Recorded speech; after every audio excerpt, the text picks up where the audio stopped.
சமூக ஆர்வலரான அன்னை வி.ஜி. சரவணன் அவர்கள் கடந்த 4 ஆண்டுகளுக்கு மேலாக ஸ்ரீவைகுண்ட தொகுதி மற்றும் அதன் சுற்று வட்டார பகுதிகளில் உள்ள ஆதரவற்ற ஏழை எளியவர்களுக்கு இல்லம் தேடி மதிய உணவு மற்றும் இரவு உணவு திட்டத்தை ஏற்படுத்தி உணவு வழங்கி வருகிறார்.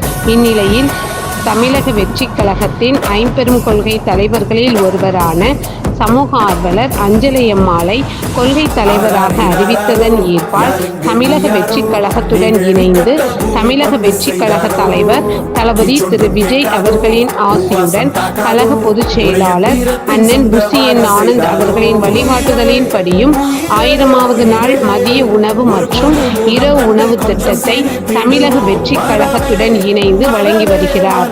10/8/2025 அன்று 1153வது நாளாக ஏரல், உண்டியலூர், ஸ்ரீவைகுண்டம், கோட்டைக்காடு மற்றும் கீழமங்கலக்குறிச்சி அதன் சுற்று வட்டார பகுதிகளில் உள்ள 155 ஆதரவற்ற ஏழை எளியவர்களுக்கு தமிழக வெற்றிக் கழகம் தூத்துக்குடி மேற்கு மாவட்டம் சமூக ஆர்வலரான அன்னை வி.ஜி. சரவணன் அவர்கள் சார்பில் மதிய உணவாக முட்டையுடன் கூடிய சிக்கன் குழம்பு சாப்பாடு வழங்கப்பட்டது.